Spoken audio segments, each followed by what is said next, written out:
Selamat pagi, salam sejahtera. Terima kasih Anda bersama dengan saya di Nazilin Unity Channel, tentunya channel yang terbaik dengan informasi yang terbaik. Masih lagi bercakap tentang Sanusi, kali ini satu perkara yang paling menarik perhatian kita semua. Kamu cerca raja, itu nasib kamulah, kata Anwar Ibrahim. Perdana Menteri Datuk Seri Anwar Ibrahim menafikan terlibat dalam kes Menteri Besar sementara Kedah Muhammad Sanusi Maknur yang sedang menghadapi pertuduhan mahkamah. Menurutnya, pembangkang telah hilang modal sehingga mengaitkan dirinya dengan kes Sanusi. Hari-hari Perdana Menteri dicecah, dimaki dan dihina. Saya tidak ambil tindakan, tidak suruh notis atau polis ambil tindakan, kata Anwar Ibrahim. Tapi cerca dan singgung raja itu nasib kamulah. Jadi yang buat laporan polis Dewan Diraja Selangor. Bolehkah Dewan Diraja Selangor membuat laporan polis tanpa perkenan Sultan? Tidak, kata Anwar Ibrahim. Ini satu perkara yang paling menarik perhatian kita semua. Rupa-rupanya di sebalik laporan polis yang dibuat oleh Dewan Diraja Selangor, ada yang menarik perhatian kita semua. Yaitu Anwar Ibrahim kata, apabila Anda cerca dan singgung raja, itu nasib kamulah, kata Anwar Ibrahim merujuk kepada Sanusi Maknur. Anwar juga kata, yang buat laporan polis ialah Dewan Diraja Selangor, bukan Anwar Ibrahim, bukan saja orang-orang rakyat tempatan atau rakyat biasa, tetapi juga Anwar Ibrahim bertanya, bolehkah Dewan Diraja Selangor membuat laporan polis tanpa perkenan Sultan? Kerana Dewan Diraja Selangor yang kita ketahui ialah satu dewan yang mana dinaungi oleh Sultan Selangor itu sendiri.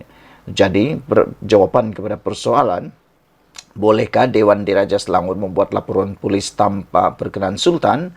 Jawapannya, tidak. Jadi, nasib kamulah Sanusi kerana cerca dan singgung raja, kata Anwar Ibrahim. Kemudian pesuruh Jaya Pas Selangor pergi jumpa Sultan Selangor minta ampun. Tuanku Tita, kes belum selesai. Maka Ketua Polis Negara buat kenyataan Sanusi ditangkap dan didakwa. Apa pula salah Perdana Menteri kali ini, kata Anwar Ibrahim. Pembangkang dah tak ada modal. Kamu ni cakap tanggunglah. Hebat sangat kan, kata Anwar Ibrahim selepas merasmikan Majlis Sentuhan Kasih Desa Selangor dan mini karnival usahawan desa di Stadium Sungai Besar, Sebak Bernam. Sanusi dituduh di mahkamah pada 18 Julai lalu atas dua pertuduhan menghasut berhubung isu pelantikan Menteri Besar Selangor dan pertuduhan kerajaan perpaduan, penubuhan kerajaan perpaduan. Mengikut kedua-dua pertuduhan, Sanusi didakwa telah melakukan perbuatan yang mempunyai kecenderungan menghasut dengan menyebut perkataan yang mempunyai kecenderungan untuk membangkitkan perasaan tidak setia terhadap mana-mana raja. Penyandang kerusi Dewan Undangan Negeri Dun Jenari itu dituduh melakukan kedua-dua kesalahan terbabit di Simpang 4 Taman Selayang Mutiara, Kampung Bendahara Gombak dekat Kuala Lumpur pada 11 malam 11 Julai lepas. Kedua-dua pertuduhan dikemukakan mengikut Seksyen 4 dalam kurungan 1 kurungan E Akta Hasutan 1948 dan boleh dihukum mengikut Seksyen 4 dalam kurungan 1 Akta Sama yang membawa hukuman denda sehingga RM5,000 atau penjara maksimum 3 tahun atau kedua-duanya sekali jika sabit kesalahan. Sanusi bagaimanapun mengaku tidak bersalah selepas kedua-dua pertuduhan terhadapnya dibacakan secara berasingan di hadapan Hakim Nur Rajia Madzin dan Hakim Osman Effendi Muhammad Saleh. Kedua-dua hakim membenarkan Sanusi diikat jamin RM5,000 dengan seorang penjamin bagi setiap pertuduhan dan mengarahkan tertuduh tidak membuat sebarang komen berhubung kes sehingga kes berkenan selesai serta menetapkan 4 Oktober untuk sebutan kes bagi serahan dokumen. Sekian dulu untuk kali ini. Jangan lupa tinggalkan komen anda tentang isu kali ini yang paling menarik. kamu cercar raja, itu nasib kamulah, kata Anwar Ibrahim. Kita jumpa lagi. Bye-bye. Selamat petang, salam sejahtera. Terima kasih karena bersama dengan saya di Nazilin Unity Channel. Tun Mahathir sekali lagi melakukan tindakan yang paling luar biasa. Dulu Mahathir tinggalkan UMNO kerana tak suka dengan Najib. Selepas itu Mahathir dipecat daripada Parti Bersatu kerana mereka bertelagah dengan Muhyiddin berkaitan dengan Parti Bersatu. Akhirnya Mahathir tubuhkan Pejuang. Keluar lagi daripada Parti Pejuang kerana beberapa isu yang juga mengaitkan kepimpinan. Selepas itu, beliau bersama lagi dengan parti tertentu dan mula pula menubuhkan proklamasi orang Melayu. Mahathir hari ini membuat tindakan yang paling mengejutkan. Parti yang selama ini beliau sangkal, parti yang selama ini beliau kutuk, parti yang selama ini beliau kata parti yang macam-macam lah, dengan dakwaan yang macam-macam, ada yang pedas, ada yang sakit, ada yang memalukan dan sebagainya. Pemimpin-pemimpin di parti itu dia macam-macam dia pergi dakwah. Akhirnya Mahathir sendiri muncul di pentas PAS, mahu PN sapu bersih dalam PRN. Ini satu kejutan besar dan kita sudah dapat melihat siapa Mahathir yang sebenar-benarnya. Dia mahu bersama dengan parti tertentu kerana dia mahu dilihat berpengaruh dan berguna di parti tersebut. Kalau dia bersama dengan mana-mana parti yang lain, beliau tidak lagi dilihat relevan. Tapi oleh kerana beliau seakan-akan penting di dalam Perikatan Nasional, dia bersamalah dalam Perikatan Nasional. Tapi sejauh mana Mahathir dapat menjadi tonik kemenangan kepada Perikatan Nasional, seperti mana beliau menjadi tonik dalam Pakatan Harapan pada tahun 2018, kita pun tak dapat pastikan. Namun dari segi pemerhatian saya sebagai pemerhati politik bebas, saya fikir kehadiran Mahathir di dalam Parti Perikatan Nasional sebenarnya tidaklah memberi kesan yang besar. Kerana para pengikut Mahathir yang sebelum ini menyokong beliau, kelihatan tidak akan mengikut Mahathir menyertai PAS, menyertai Parti Bersatu, atau menyertai mana-mana pakatan dalam Perikatan Nasional. Kerana mereka dah tahu dan mereka sebenarnya tidak sehaluan dengan Perikatan Nasional. Jadi, siapa yang dibawa oleh Mahathir untuk menyertai, untuk menyokong Perikatan Nasional? Jangan-jangan para penyokong tegar Mahathir Mohamad akan dapat melihat bahawa Mahathir Mohamad sebenarnya berpolitik atas agenda sendiri dan menyokong pula Pakatan Harapan. Bagi Anwar Ibrahim, dia tidak akan takut dengan apa yang Mahathir lakukan ini. Kerana sudah dilihat, Mahathir telah ditolak oleh rakyat semasa pilihan raya PRU baru-baru ini, sehingga kan semua parti yang diwakili oleh Parti Pejuang telah pun kalah teruk, sehingga semuanya tidak menang, tidak dapat lagi wang cagaran atau deposit mereka. Jadi saya fikir walaupun Mahathir mahu PN sapu bersih, itu mungkin angan-angan yang matjenin semata-mata. Membuat kemunculan pertama di pentas Perikatan Nasional, bekas Perdana Menteri Mahathir Mohamad malam tadi menyeru pengundi agar memberi kemenangan kepada gabungan itu dalam PRN akan datang. Dia yang bercakap di hadapan ribuan hadirin di Stadium Sultan Muhammad ke-4, Kota Baru, Kelantan, berkata PN perlu menyapu bersih dan menang di ke-6 negeri terbabit. Tak tahulah kenapa Mahathir mahu Perikatan Nasional menang. Adakah ada kepentingan untuk beliau? Kita pun tak tahulah. Kita akan ada PRN, ada 6 negeri, kata beliau. Saya harap dapat sapu bersih. Kita semua orang Melayu, ramai yang berkata orang Melayu berpecah dan tak mungkin bersatu. Tapi malam ini kita dapat lihat pemimpin Parti Melayu berkumpul di sini, kata beliau. Yang saya hairan, siapa sebenarnya yang selalu cakap Parti Melayu, orang Melayu berpecah? Anwar tak pernah kata, tapi Mahathir lah yang selalu mencanangkan perkara tersebut. Dia kata orang Melayu berpecah, orang Melayu perlu disatukan dalam proklamasi Melayu. Jadi dia mencanangkan perkara itu seakan-akan mengena diri sendiri. Walau bagaimanapun, kita memuji tindakan Mahathir kerana walaupun sudah terlalu tua, tapi masih lagi menguatkan diri untuk cuba mahu mengalahkan Anwar Ibrahim. Mahathir kata suatu masa dulu kita digelar harimau Asia. Hari ini sudah jadi kaki stokrasi. Yalah, kita tengoklah nanti sejauh mana Mahathir membawa kemenangan kepada Perikatan Nasional, ataukah dengan kehadiran Mahathir Mohamad di dalam Perikatan Nasional akan lebih membawa kerosakan terhadap parti itu.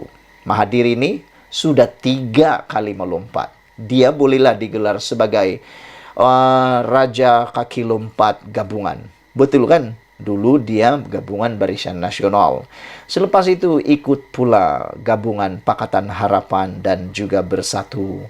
Akhirnya hari ini dia ikut lagi Perikatan Nasional. Tak tahulah lepas ini nak lompat di mana lagi. Semoga dia tak sempatlah mencipta kontroversi yang seterusnya. Sekian dulu untuk kali ini.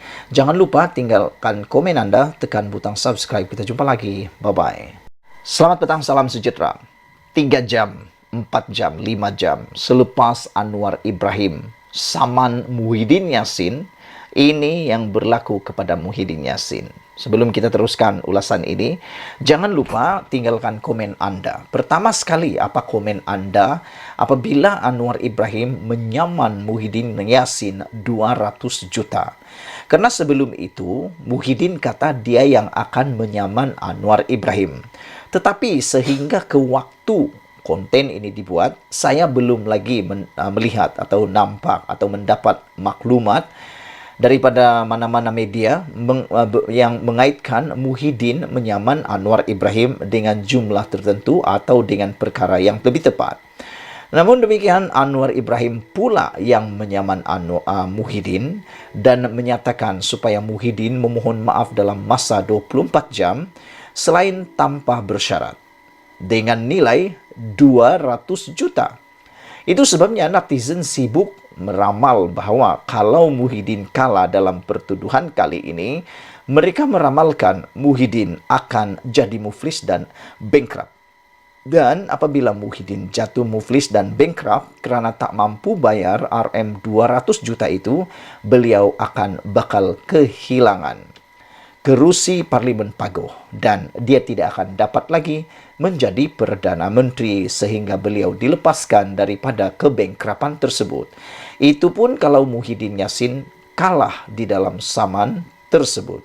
Kerana kalau Muhyiddin tak mampu bayar 200 juta itu, maka beliau boleh diisytiharkan sebagai orang yang bankrupt, muflis dan secara langsungnya kehilangan kelayakan untuk menjadi ahli parlimen maupun apa-apa jawatan dalam politik.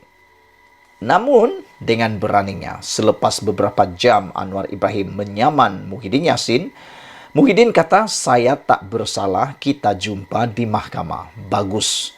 Inilah yang kita tunggu, keputusan seperti inilah yang kita tunggu.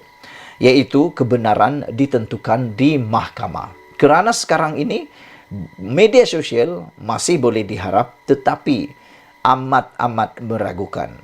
Hanya mahkamah yang boleh kita percayai dan boleh menilai, memberitahu kepada kita siapa yang betul, siapa yang salah.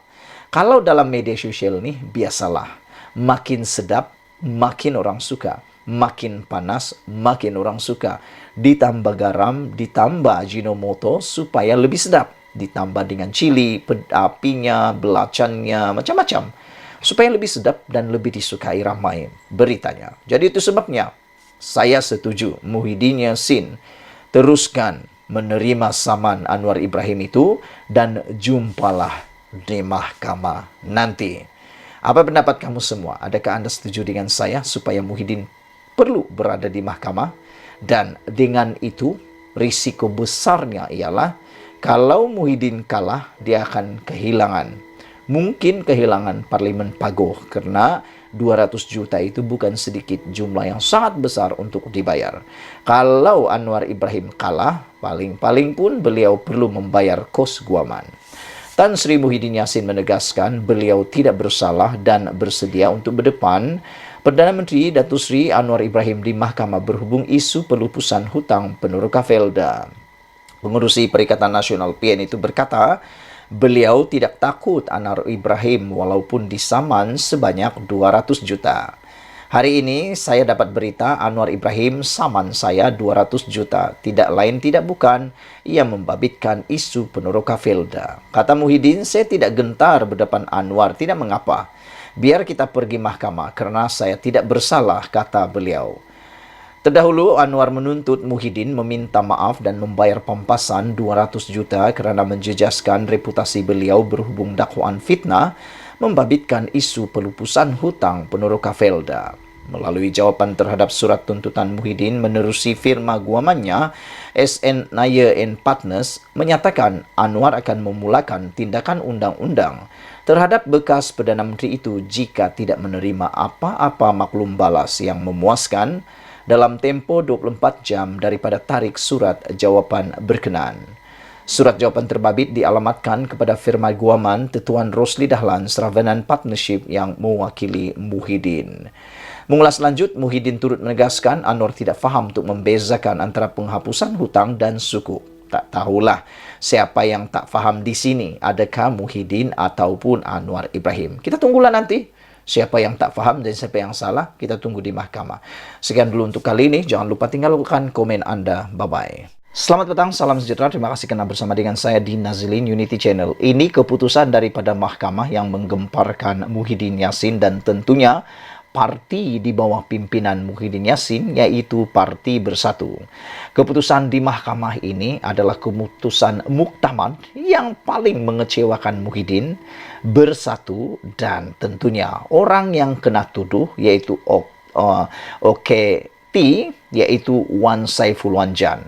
Apabila beliau gagal mengenepikan kes rasuah RM6.9 juta. Bayangkan, beliau kalah di mahkamah dalam permohonan untuk mengenepikan dua pertuduhan rasuah 6.9 juta. Bravo, bravo, bravo. Tahniah kepada Mahkamah Malaysia kerana tidak mudah terpedaya ataupun tidak memberikan keputusan yang sebaliknya. Bekas Ketua Penerangan Bersatu, Datuk Wan Saiful Wanjan, gagal dalam permohonannya untuk mengenepikan dua pertuduhan rasuah RM6.9 juta membabitkan program Jana Wibawa ataupun Jana Ekonomi Pemerkasaan Kontraktor Bumiputra Berwibawa, Jana Wibawa, di Mahkamah Session di sini pada Jumaat. Ini makna apa?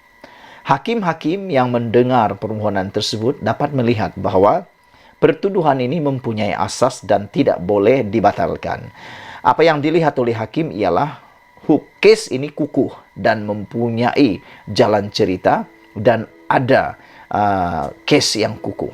Jadi tidak akan dibebaskan atau diketepikan.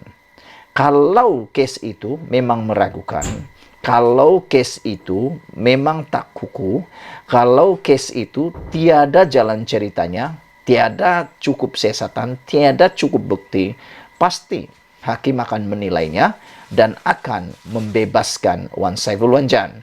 Namun oleh kerana ada kes yang kukuh, ada bukti-bukti mungkin yang telah ditunjukkan dan menunjukkan ada ciri-ciri, ada perkara yang perlu dibicarakan, maka itu sebabnya Wan Saiful Wanjan gagal di dalam permohonan beliau untuk mengenepikan dua pertuduhan rasuah RM6.9 juta ini.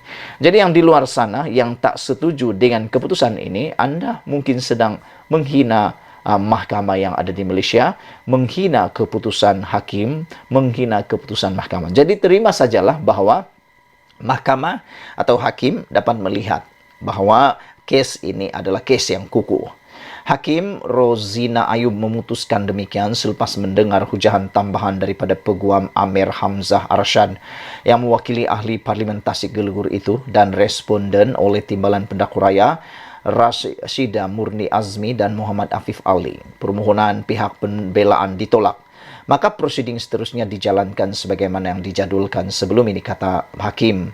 Mahkamah menetapkan perbicaraan kes dibuat selama 8 hari bermula 25 hingga 27 Mac, 29 hingga 30 April tahun depan dan 20 hingga 22 Mei tahun depan, kata Rosina lagi.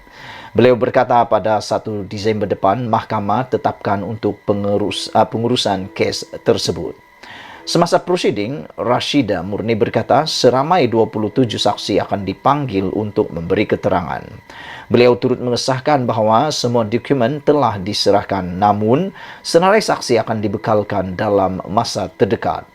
Pada 29 Mei lalu, Wan Saiful memfailkan permohonan untuk membatalkan 2 tuduhan itu dengan alasan pertuduhan dikemukakan ke atasnya adalah cacat. Semasa hujahan, Amir Hamzah berkata 2 pertuduhan terhadap anak guamnya adalah cacat kerana tidak menyatakan secara khusus tarikh selan dilakukan. Ia hanya menyebut sekitar bulan tertentu tanpa mengemukakan butiran yang lengkap bagi kesalahan yang dipertuduhkan terhadap anak guam saya, kata beliau. Pada peringkat ini, kami tidak memohon anak guam dibebaskan dari pertuduhan, tetapi mahkamah mempunyai kuasa untuk meneliti sama ada pertuduhan itu teratur mengikut peraturan dalam KTJ. Bagaimanapun, Rashida berkata kedua-dua pertuduhan berkenan tidak cacat.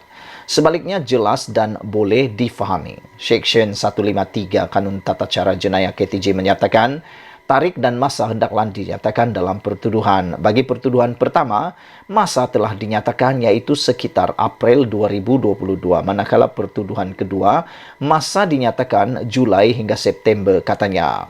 Beliau berkata pihak pembelaan juga telah dibekalkan dengan dokumen serta notis yang mencukupi bagi membolehkan mereka menyediakan pembelaan. Selain itu, Rashida Murni berkata permohonan tertuduh adalah tidak berasas dan pramatang kerana saksi-saksi pendakwaan masih belum memberikan keterangan. Mengikut pertuduhan, Wan Saiful Wanjan didakwa meminta suapan wang daripada Lian Tan Chuan sebagai dorongan untuk membantu syarikat Nepturis Sdn Bhd mendapatkan projek Central Spine Road serti ke persembahan Lebuh Raya Pantai Timur daripada kerajaan Malaysia secara praklayakan yang jumlah keseluruhannya RM232 juta. Wan Saiful juga dituduh menerima bagi dirinya suapan wang tunai berjumlah RM6.9 juta melalui akaun CIMB Bank Berhad milik syarikatnya, iaitu WSA Advisory Group Sdn Bhd daripada akaun Maybank Islamic Berhad milik syarikat Nepturis Sdn Bhd sebagai upah membantu syarikat Nepturis mendapatkan surat setuju terima bagi projek itu.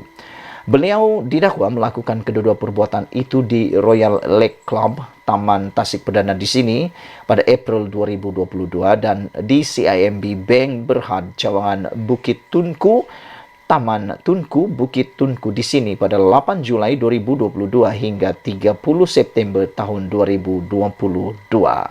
Sekian dulu untuk kali ini, ikuti terus ulasan selepas ini. Selamat petang, salam sejahtera, terima kasih karena bersama dengan saya di Nazlin Unity Channel. Ini satu pendedahan yang paling mengejutkan sekali hari ini kepada Malaysia.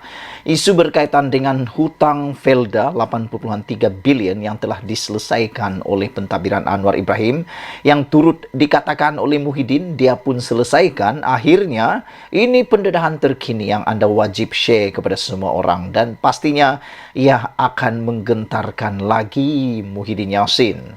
Hari ini daripada Harapan Daily menulis Setiausaha Sulit Kementerian ataupun bekas Ketua Setiausaha Sulit KSUSK kepada Tan Sri Muhyiddin Yassin, Datuk Marzuki Muhammad mengakui bekas Perdana Menteri itu tidak sempat menyediakan geran tahunan kepada Felda selepas melupuskan hutang peneroka. Saudara-saudara sekalian, dengan ini SUSK mengaku kesilapan Muhyiddin lupa bagi duit kepada Felda. Ini satu pendedahan yang luar biasa dan anda pasti juga tertarik dengannya. Dengan kata lain, beliau berkata, bekas Ketua Setiausaha Sulit kepada Tan Sri Muhyiddin Yassin ini berkata, beliau mengakui bekas Perdana Menteri itu tidak sempat menyediakan geran tahunan kepada Felda. Dia orang kata Tan Sri Muhyiddin Yassin tak sign geran untuk Felda sebanyak RM990 juta setahun. Itulah kesilapan Tan Sri Muhyiddin Yassin, kata beliau. Lupus hutang peneroka, tapi tak bagi duit kepada Felda. Ini satu pendedahan yang menarik perhatian kita semua. Mereka ni lupa kot, kata beliau. Selepas lupus hutang tahun 2021, maka geran tahunan kepada Felda paling awal pun bermula tahun 2022. Muhyiddin terpaksa berhenti pada tahun 2021 sebab digoncang oleh puak-puak depa. Macam mana Muhyiddin nak sediakan geran tahunan kepada Felda untuk tahun 2022, 2023 dan 2024 dan seterusnya? Kalau dia dah berhenti tahun 2021, katanya dalam satu hantaran di Facebooknya hari ini. Saudara-saudara sekalian, jadi dengan ini masih beranikah Muhyiddin Yassin menghadap saman daripada Anwar Ibrahim sebanyak 200 juta tersebut? Walau bagaimanapun, terkini yang kita temui ialah Muhyiddin Yassin mungkin akan meneruskan tindakan saman terhadap Anwar Ibrahim dan bersedia. Beliau kata dia tidak akan takut untuk bersedia menghadapi tuduhan ataupun saman fitnah 200 juta daripada Anwar Ibrahim. Walaupun dengan pengakuan SUSK ini, ianya kelihatan seakan-akan menyebelahi Anwar Ibrahim. Dan menarik lagi, Muhyiddin pada waktu itu bukan Menteri Keuangan. Marzuki juga memberikan alasan Muhyiddin bukan Menteri Keuangan untuk menandatangani surat memberikan wang kepada Felda. Katanya, bukan Muhyiddin sepatutnya menyediakan keuangan untuk Felda, tetapi Menteri Keuangan. Satu lagi, yang nak sediakan geran tahunan kepada Felda ini ialah Kementerian Keuangan. Tan Sri Muhyiddin Yassin, Menteri Keuangan ke? Soal beliau lagi. Yang ini saya kena ulas sikit mengenai akta fungsi menteri, katanya. Di bawah akta ini katanya setiap menteri ada bidang kuasa masing-masing. Perdana Menteri tak ada kuasa untuk buat apa-apa perkara yang berada di bawah bidang kuasa Menteri Keuangan. Apalagi nak sign dokumen yang sepatutnya Menteri Keuangan sign, katanya lagi. Ini bermaksud apa yang berlaku lebih mengejutkan kita. Rupa-rupanya memang betul Muhyiddin tak lagi sign. Dan itu bukan hak beliau untuk menyain. Jadi saudara, dengan pengakuan ini, pada pendapat anda, ada peluangkah Muhyiddin Yassin untuk menang saman terhadap Anwar Ibrahim sebanyak 200 juta tersebut? Pada pandangan saya, dengan sudut pengakuan ini, kita dapat melihat serba sedikit sedang berat sebelah kepada Anwar Ibrahim, sedang menyebelahi Anwar Ibrahim. Adakah perkara ini akan berakhir dengan perbincangan di luar mahkamah atau sebaliknya? Kita pun tak tahu. Yang pentingnya pengakuan Datuk Marzuki Muhammad ini, beliau mengatakan Muhyiddin tidak sempat menyediakan geran tahunan dan dia kata itulah kesilapan Tan Sri Muhyiddin Yassin. Lupus hutang peneroka tapi tak bagi duit kepada Felda. Diorang kata Muhyiddin tak sign geran untuk Felda sebanyak 990 juta setahun. Itulah kesilapan Tan Sri Muhyiddin Yassin. Kata beliau lagi, mereka lupa kod selepas lupus hutang tahun 2021. Maka geran tahunan kepada Felda paling awal pun bermula pada tahun 2022. Bukan salah Anwar Ibrahim, tapi mungkin salah mereka yang bersekongkol sehingga jatuh dan jatuh lagi kerajaan. Sekian dulu, ikuti terus ulasan selepas ini. Selamat malam, salam sejahtera. Terima kasih karena bersama dengan saya di Nazilin Unity Channel. Sanusi sepatutnya tidak bertanding dalam PRN akan datang ini dan dia diarah supaya tidak bertanding lagi. Namun demikian, kerana keputusan demi keputusan daripada PAS yang mengatakan beliau tetap akan dibuat menjadi calon, maka sebenarnya itu merugikan PAS. Sanusi berpotensi didapati bersalah, memberinya kemenangan suatu pembaziran. Walaupun telah didakwa di mahkamah di bawah akta hasutan, selain bakal disiasat pula oleh SPRM berhubung isu Nadir Bumi, PAS dilaporkan tetap akan meletakkan Sanusi Madnor sebagai calon pada PRN akan datang ini.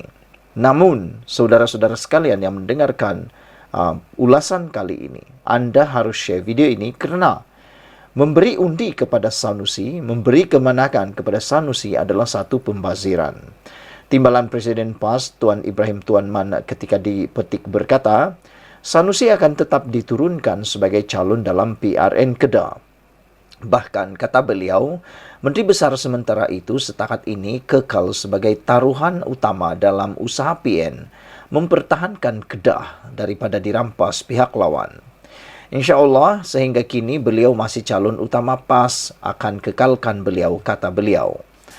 Mengikut fakta, kes mahkamah yang dihadapi Sanusi adalah amat serius kerana menyentuh hal paling sensitif dalam isu 3R, yaitu memperlekeh dan mempertikaikan kebijaksanaan Raja-Raja Melayu. Yang diperlekeh dan dipertikai itu pula bukan setakat seorang raja, tetapi dua orang raja, yaitu Sultan Selangor dalam hal melantik Menteri Besar yang di Pertuan Agong pula berkaitan titah penubuhan Kerajaan Perpaduan. Tidak pernah ada mana-mana pemimpin Melayu hanya didorong oleh kepentingan politik sanggup bersikap celupar serta biadab kepada dua raja sebagaimana Sanusi lakukan ini. Berdasarkan serius dan sensitifnya isu yang disentuh Sanusi, selain berdasarkan fakta dan logik akal, agak sukar sebenarnya untuk Sanusi terlepas daripada dikenakan hukuman atas kesalahan yang telah dilakukannya. Kedua-dua pertuduhan dikenakan terhadapnya ialah mengikut Seksyen 4 dalam kurungan 1 kurungan E Akta Hasutan 1948 dan boleh dihukum mengikut Seksyen 4 dalam kurungan 1 Akta Sama yang buah hukuman denda sehingga RM 5.000 atau penjara maksimum 3 tahun atau kedua-duanya jika sabit kesalahan. Dalam hal ini, jika PAS Semenanjung menghormati atau menjunjung penghormatan yang tinggi kepada raja, langkah terbaik ialah mereka tidak meletakkan Sanusi sebagai calon dalam mana-mana pilihan raya sehingga kesnya selesai. Membenarkan lagi Sanusi bertanding hanya mengundang risiko lebih tinggi, kerana jika menang dan kemudian didapati bersalah dan didenda melebihi RM2.000 oleh mahkamah, kedudukannya sebagai adun tergugur secara automatik. Selepas tergugur kedudukan sebagai adun, beliau sekaligus perlu meletakkan jawatan sebagai Menteri Besar Kedah. Pilihan selepas itu, satu pilihan raya kecil terpaksa diadakan semula. Tidakkah ini suatu pembaziran namanya? Untuk mengelakkan pembaziran masa, tenaga dan wang, berikutan pendirian PAS tetap juga mahu mengekalkan lagi Sanusi bertanding, kebijaksanaan kini terletak di tangan pengundi-pengundi Kedah. Amat terpuji jika Sanusi tidak lagi diberikan undi kemenangan. Sama ada dengan memberi peluang kepada parti lain, minta parti lain pula memerintah Kedah atau mengalahkannya sebagai adun, tetapi kekal memenangkan PAS, maka rakyat negeri itu akan beroleh menteri besar lain yang lebih berwibawa, tidak merapu dan tidak mencemar institusi raja seperti perlakuannya yang memalukan itu. Saudara-saudara sekalian, apa yang pentingnya kali ini ialah adakah Sanusi akan diberikan kemenangan yang membazirkan? Sila tinggalkan ucapan Anda, komen Anda dalam ruangan komen, tekan butang subscribe. Kita jumpa lagi. Bye-bye. Selamat petang, salam sejahtera. Terima kasih karena bersama dengan saya di Nazlin Unity Channel. Petang ini, Sanusi putar belit dua kenyataan berbeza.